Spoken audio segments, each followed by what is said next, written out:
হুম। বাংলাদেশ সরকার কর্তৃক নির্দেশিত অনলাইন ক্লাসে সকল শিক্ষার্থীকে স্বাগতম। আজকে আমাদের বিগত ক্লাসগুলোর মধ্যে কম্পিউটিং সেন্টেন্সের উপরে ক্লাস হবে। তো সকলকে ক্লাসে অভিবাদন। তো আজকে আমাদের সকলকে এই ক্লাসে অভিনন্দন।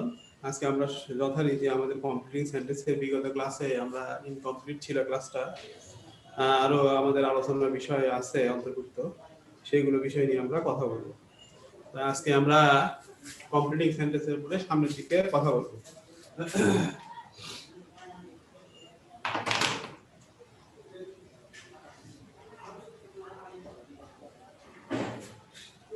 Completing sentence.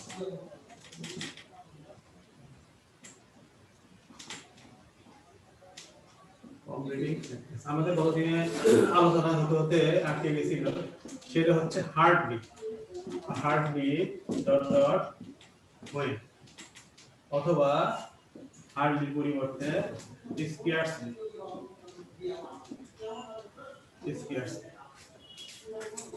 এই স্ট্রাকচারটা আমাদের পরীক্ষাতে বরাবরই আসে, scarcely hardly dot dot dot when. আমরা এটা কিভাবে করব?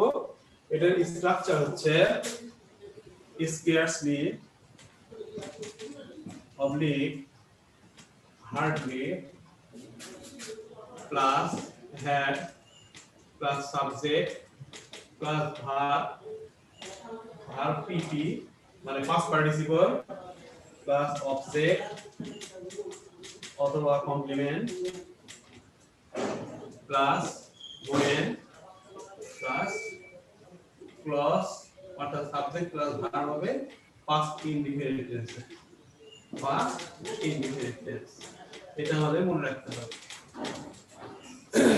হবে। যে স্কেয়ারসলি হার্ডলি, তারপরে হ্যাড হবে, তারপরে সাবজেক্ট, তারপরে ভার্বের past participle plus object oblique complement, তারপরে when সব একটা ক্লজ হবে, ক্লজটা হতে হবে পাস্ট ইনডিফিনিট টেন্সে।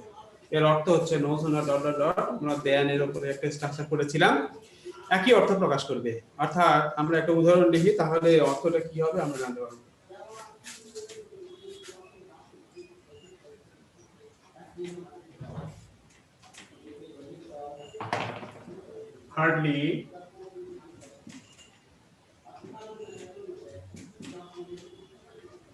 Hardly had he reached the station when the train left. স্ট্রাকচারটা হচ্ছে যে আমরা কি বলছি, হার্ডলি পরে বা স্কেয়ারসলি পরে হ্যাড হবে, তারপরে হচ্ছে সাবজেক্ট, তারপরে ভার্বের পাস্ট পার্টিসিপল, তারপরে অবজেক্ট কিংবা কমপ্লিমেন্ট, তারপর when দিয়ে একটা আমাদের পাস্ট ইনডিফিনিট টেন্সের ক্লজ। অর্থ হচ্ছে hardly had he reach the station when the train left, অর্থাৎ সে স্টেশনে পৌঁছাতে না পৌঁছাতে এই ট্রেন ছেড়ে চলে গেল। স্কেয়ারসলি দিয়ে আমরা একই বাক্য লিখতে পারবো। অর্থাৎ আমাদের পরীক্ষাতে দেখা যাবে যে এইটুকু আমাদের কমপ্লিট করতে হবে, এইটুকু, অথবা কখনো কখনো ওইটুকু দেওয়া থাকলো, এইটুকুর নিচে আন্ডারলাইন করে দেওয়া থাকলো, তখন আমাদের এই বাক্যগুলো এরকম ভাবে লিখতে হবে। যেমন আমি আরেকটা বাক্য লিখি, স্কেয়ারসলি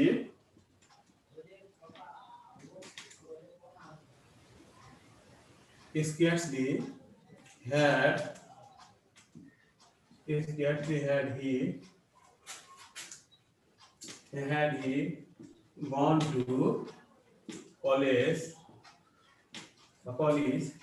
when, তারপর ড্যাশ, এরকম থাকতে পারে, অথবা when সহ থাকতে পারে। তাহলে আমরা কি লিখবো? আমাদের মনে রাখতে হবে যে scarcely had he gone to college, অর্থাৎ সে কলেজে যেতে না যেতেই the examination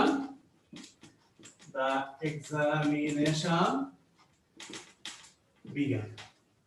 আমাদের মনে রাখতে হবে যে scarcely hardly থাকতে পারে, আমাদের ওই বাক্যটা হতে হবে পাস্ট পারফেক্ট, আর when সহ পরে যে আমাদের ক্লজটা থাকবে এটাকে করতে হবে পাস্ট ইনডিফিনিট। এই যে ক্লজ দুইটা বা এই যে দুটো বাক্যের গঠন, এই দুইটা বাক্য প্রায়শই আমাদের পরীক্ষাতে আসে, এই বিষয়টা আমাদের মনে রাখতে হবে। আচ্ছা, আজকে আমরা আরো কথা বলবো।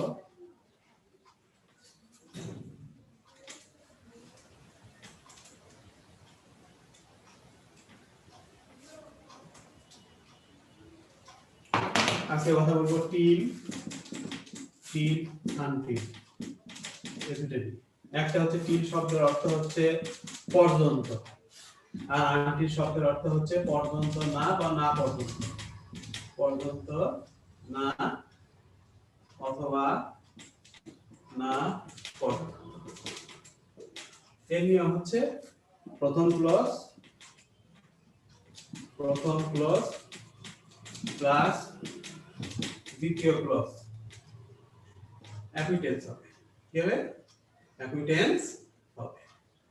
অ্যাকুইটেন্স খেয়াল রাখতে হবে যে টিল আনটিল যখন আমাদের ব্যবহৃত হবে, সাধারণত টিল আনটিল হচ্ছে সাবঅর্ডিনেটিং কনজাংশন। আমরা বিগত ক্লাসগুলোতে এগুলো সাবঅর্ডিনেটিং কনজাংশন নিয়ে কথা বলছি এবং সাবঅর্ডিনেটিং কনজাংশন গুলো তালিকা আমি লিখে দিছি।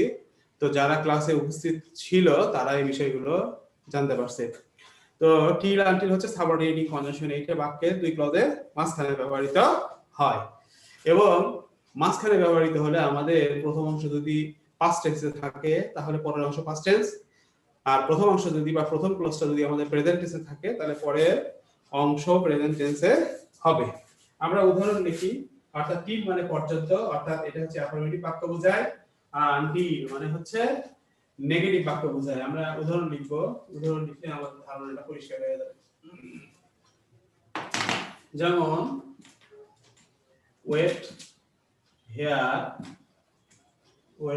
ওয়েট হেয়ার আনটিল দিয়ে এইটুকু ফিল দ্য ব্ল্যাঙ্কস করতে বললো, মানে এইটুকু আমাদের পূরণ করতে বললো, বা আনটিলও না দিল, শুধু এইটুকু থাকে। দেখা গেল ওয়েট হেয়ার তারপরে গ্যাপ, এইটুকুতে আমরা কি বাক্য লিখবো? এরকম বাক্যে আমরা টিল আনটিল ব্যবহার করতে পারবো। যেমন wait here until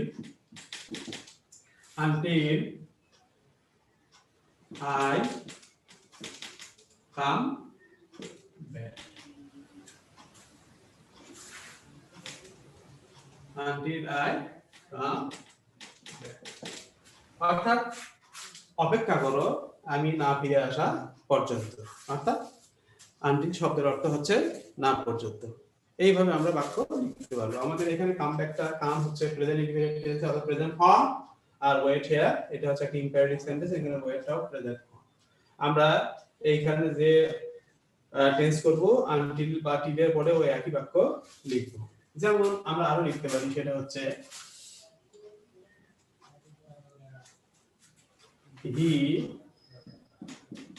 he works,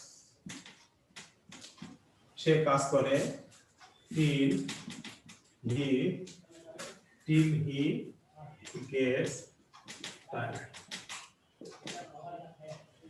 যেমন এখানে আমরা লিখলাম টিল, টিল দিয়ে আমরা বাক্য করতে পারি, তবে এটা অ্যাফার্মেটিভ বাক্য। অর্থাৎ হি ওয়ার্ক, সে কাজ করে, টিল হি গেটস টায়ার্ড, অর্থাৎ সে ক্লান্ত হওয়া পর্যন্ত। হ্যাঁ, টিল শব্দের অর্থ পর্যন্ত। আমরা এইভাবে আমরা অর্থ অনুযায়ী বাক্য লিখতে পারি। আচ্ছা, তারপরে আমাদের আরো কমপ্লিটিং সেন্টেন্সের রুলস আছে। যেমন আমরা গত দিনে দো অল দো নিয়ে কথা বলা কথা, দো আর হচ্ছে অল দো। আচ্ছা, এইটা হচ্ছে subordinating conjunction.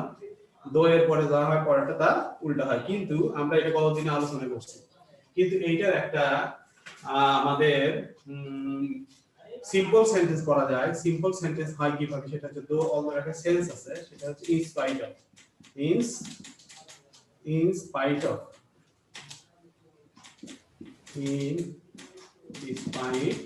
of, in spite of শব্দের অর্থ হচ্ছে সত্ত্বেও।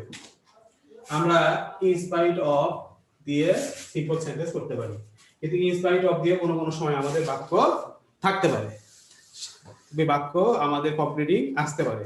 তো সেটা হচ্ছে, যেমন আমরা এখানে একটা বাক্য দো দিয়ে আগে লিখে নিই, দো হি works hard আমরা এখানে হচ্ছে দো এর শব্দের অর্থ বলছিলাম, দো শব্দের অর্থ যদিও। দো he works hard, he earns less. কঠোর পরিশ্রম করলে আমাদের বেশি উপার্জন করার কথা, কিন্তু এখানে আমরা দেখতে পাচ্ছি যে দো he works hard he earns less, যদিও সে কঠোর পরিশ্রম করে, কঠোর অর্থাৎ কঠোরভাবে কাজ করে, পরিশ্রমের সাথে কাজ করে, হি আর্নস লেস, তারপরেও সে উপার্জন কম করে, অর্থাৎ উপার্জন কম করতে পারে। তো এখানে আমাদের দো এর সেন্সটা হচ্ছে দো এর পরে যা হবে পরেরটা তার অল্টারনেটিভ মানে বিপরীত হবে, অর্থাৎ উল্টাটা হবে সবসময়। আমরা এই বাক্যটাই যখন আমরা সিম্পলে করব তখন এইভাবে করা যায়, সেটা হচ্ছে ইন স্পাইট অফ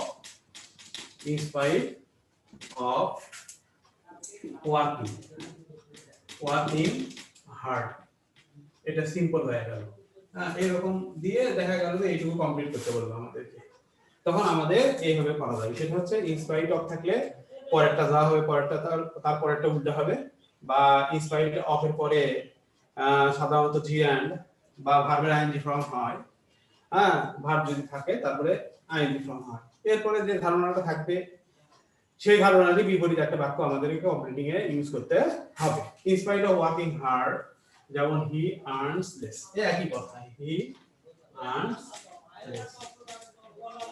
এইভাবে আমরা কমপ্লিটিং করতে পারি। যেমন সাধারণত দো অলদো যখন থাকবে আমাদের মনে রাখতে হবে যে দো অলদো যখন বাক্যে ব্যবহৃত হবে তখন এটা সাবঅর্ডিনেটিং কনজাংশন সহ একটা সাবঅর্ডিনেট ক্লজ, তারপর একটা হচ্ছে প্রিন্সিপাল ক্লজ করতে হবে। এটা হচ্ছে একটা কমপ্লেক্স সেন্টেন্স।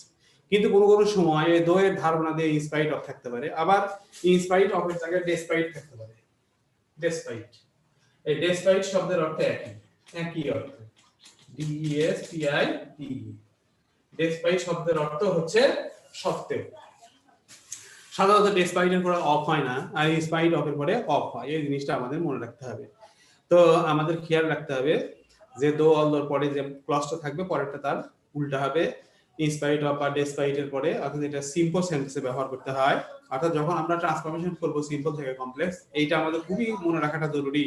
বা কমপ্লেক্স থেকে যখন সিম্পল করব তখন আমাদের মনে রাখতে হবে যে দো অলদো থাকলে পরে আমরা সিম্পল করার সময় ইনস্পাইট অফ অথবা ডেসপাইট দিয়ে সিম্পল করতে পারি, কিন্তু ধারণাটা একই হবে যে এই দুইটার পরে পরের যে ক্লজটা থাকবে বা পরের যে আমরা সেন্টেন্সটা লিখবো এটা বিপরীত হবে। এই জিনিসটা আমাদের মনে রাখতে হবে। আবার এইটাকে আমরা যদি কম্পাউন্ড করি, কম্পাউন্ড বাক্যটাও থাকতে পারে আমাদের পরীক্ষাতে। যেমন আমাদের কম্পাউন্ড থাকতে পারে, যেমন দো অলদো থাকলে কম্পাউন্ডে দুই ক্লজের মাঝখানে বার্ড হবে। কি হবে? দো অলদো থাকলে বার্ড হবে কম্পাউন্ডে। এটা আমাদের মনে রাখাটা কম্পাউন্ড। তো আমাদের এই জিনিসটা খেয়াল রাখাটা জরুরি। এখন আরেকটা আমাদের আরো বেশ কতগুলো কনজাংশন সহ আমাদের বাক্য আসতে পারে পরীক্ষাতে, সেটা হচ্ছে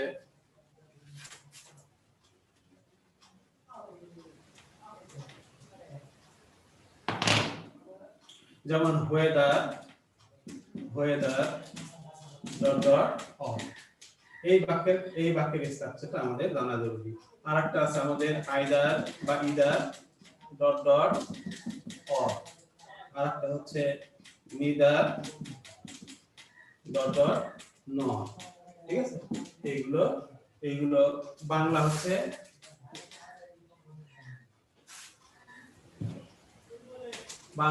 হয় এটা না হয় ওটা, এটা একটা স্ট্রাকচার। আর একটা হচ্ছে নাইদার, হচ্ছে এটাও না ওটাও না। তো আমাদের ওয়েদার ডট অর কোনো কিছু হোক বা না হোক,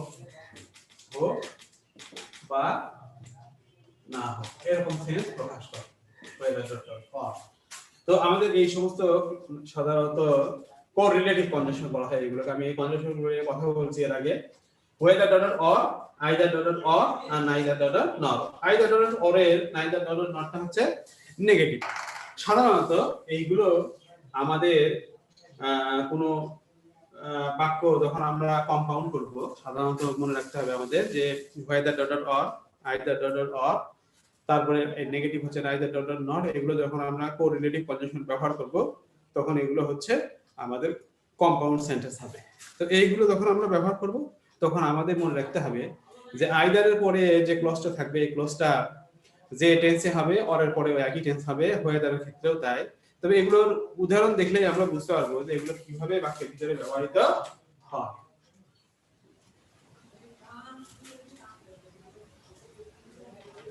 যেমন ওয়েদার দিয়ে আমরা যদি বাক্য লিখি, এটা একই টেন্সে হয়। Whether you go or not, এরকম স্ট্রাকচার। অর্থাৎ ওয়েদারের পরে আমরা হোক বা না হোক বা কোনো কিছু করুক বা না করুক, যাক বা না যাক, এরকম সেন্স আমরা ব্যবহার করি। বাংলায় ইংরেজিতে ওয়েদার দিয়ে বলা যায়। তো whether you go or not, তুমি যাও আর না যাও, আই উইল, আমি যাব, আই উইল গো দেয়ার। এখানে স্ট্রাকচারটা হচ্ছে ওয়েদারের পরে সাবজেক্ট, তারপরে ভার্ব, তারপরে অর, তারপরে নট একটা নেগেটিভ রাখতে হবে। তারপরে ক্লজটা হচ্ছে আমরা ফিউচারও করতে পারি অথবা অন্য কোনো করতে পারি। উইলের জায়গায় আমরা ক্যানও করতে পারি, আই ক্যান গো দেয়ার, আমি সেখানে যেতে পারি। তো ওয়েদারের স্ট্রাকচারটা হচ্ছে যে তুমি যাও আর না যাও, বা এখানে স্ট্রাকচারটা মনে রাখতে হবে যে ওয়েদার বাক্যের প্রথমে, তারপরে হচ্ছে আমাদের সাবজেক্ট, তারপরে ভার্ব, তারপরে অর, তারপরে নট, অথবা ভার্বের পরে আমরা অবজেক্ট কিংবা কমপ্লিমেন্টে ব্যবহার করতে পারি নট, তারপরে বাক্য অর্থ অনুযায়ী আমাদের করতে হবে। আমাদের পরীক্ষাতে সাধারণত দেখা যাবে এইটুকু না আসতে হবে, এইটুকু লিখে দেখা গেল আমাদের গ্যাপ দিয়ে দিবে, এখানে আমাদের এরকমভাবে কমপ্লিট করতে হবে। যেমন ওয়েদার ইউ, আরেকটা আমরা বাক্য লিখি, weather it rains, whether it rains or not, বৃষ্টি হোক বা না হোক, বৃষ্টি হোক বা না হোক, I will go to school. বৃষ্টি হোক বা না হোক, আমরা অনেক সময় বলি যে আগামীকাল একজন বলল যে বৃষ্টি, if it rains I will not go to college বা go to school। একজন বলল যে যদি বৃষ্টি হয় তাহলে আমি কলেজে যাব না। আবার অন্যজন বলল যে whether it rains or not, বৃষ্টি হোক বা না হোক, I will go to school। সাধারণত এই সেন্সে ওয়েদারটা আমাদের ব্যবহৃত হয়। তাহলে ওয়েদারের স্ট্রাকচারটা হচ্ছে ওয়েদার, সাবজেক্ট, ভার্ব, তারপর অর, তারপর নট। পরেরটা আমরা সেন্স অনুযায়ী ব্যবহার করতে পারি। এই হচ্ছে ওয়েদার ডট অর এর ব্যবহার। আবার আইদার ডট ডট অরটা কি রকম, এটা দুই ভাবে করা যায়। আইদার ডট ডট অর এর বাংলা হচ্ছে এটা হয় এটা, না হয় ওটা। Either he may go there, অর্থ হচ্ছে হয় সে সেখানে যেতে পারে, or his brother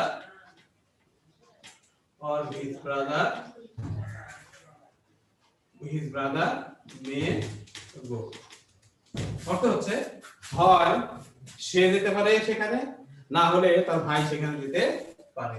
তারপরে আমরা আরো লিখতে পারি either you like it or your friend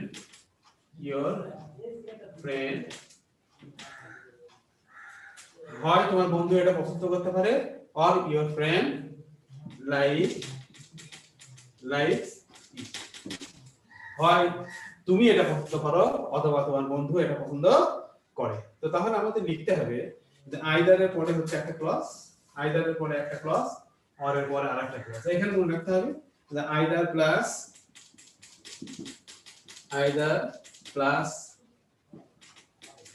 first clause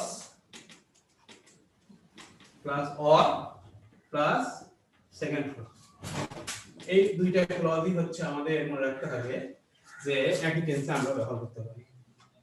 তাহলে কি হলো, আইদার প্লাস ফার্স্ট ক্লজ, তারপর অর প্লাস সেকেন্ড ক্লজ। অর্থাৎ আইদার ডট ডট অর এর অর্থ হচ্ছে এটা হয় এটা, না হয় ওটা, এরকম সেন্সে আমাদের ব্যবহৃত হয়। আবার আমরা আইদারের একটা বিপরীত শব্দ হচ্ছে নাইদার, অর্থাৎ দুইটা কাজের মধ্যে যে কোনো একটা অপশন বোঝায় নাইদার ডট ডট নট এর অর্থ হচ্ছে এটাও না ওটাও না যেমন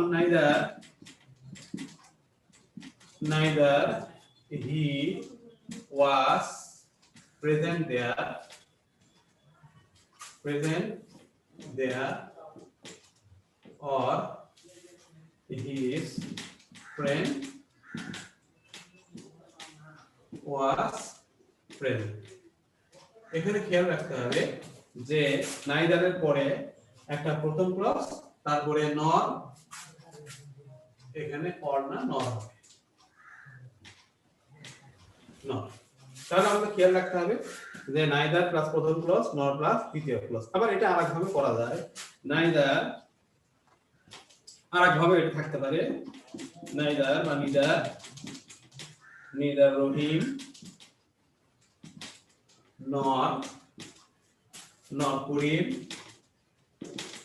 knows it এখানে আমাদের মনে রাখতে হবে যে neither Rahim nor Karim knows it অর্থাৎ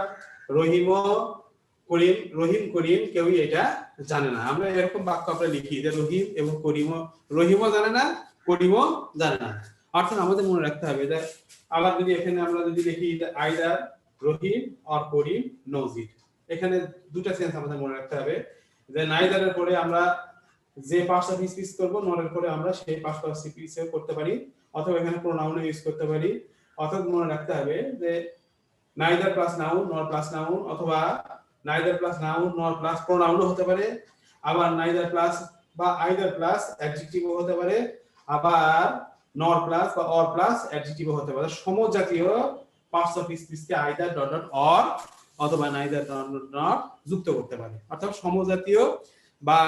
সমজাতীয় ধ্যান ধারণা অনুযায়ী ক্লজ যুক্ত হতে পারে either ডট ডট অর অথবা neither ডট ডট নট এর দ্বারা এটা আমাদের মনে রাখতে হবে তাহলে কি হলো neither Rahim nor Karim knows it অর্থাৎ রহিমও জানে না করিমও এটা জানে না মনে রাখতে হবে এখানে neither এর পরে আমরা দেখব যে এখানে রহিমটা সিঙ্গুলার করিমটা সিঙ্গুলার এই দুইজন বোঝাচ্ছে কিন্তু আসলে দুইজন নয় এখানে যেখানে একজন এই জন্য প্রেজেন্ট ইনডিফিনিট টেন্সে আমাদের মনে রাখতে হবে যে সাবজেক্ট যখন থার্ড পারসন সিঙ্গুলার হয় তখন ভার্বের সাথে এস বাই এস যুক্ত হয় সাধারণত এইগুলো কোরিলেটিভ কনজাংশন সহ যে বাক্যগুলো থাকে এইগুলো লেখার সময় আমাদের ভার্বের যে ব্যবহার বা ভার্বের যে গঠন এই বিষয়গুলো আমাদের মাথায় রাখতে হবে না হলে বাক্য আমাদের সম্পূর্ণ করা সম্ভব নয় তো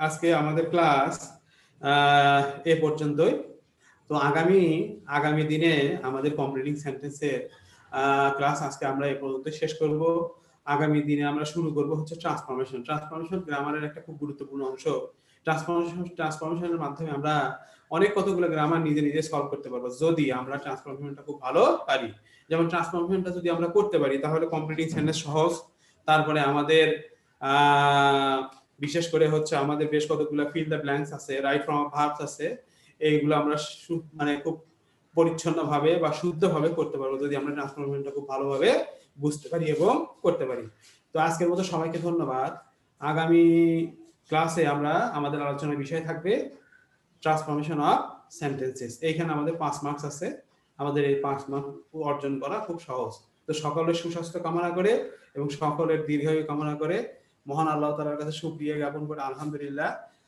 সবাইকে ধন্যবাদ আসসালামু আলাইকুম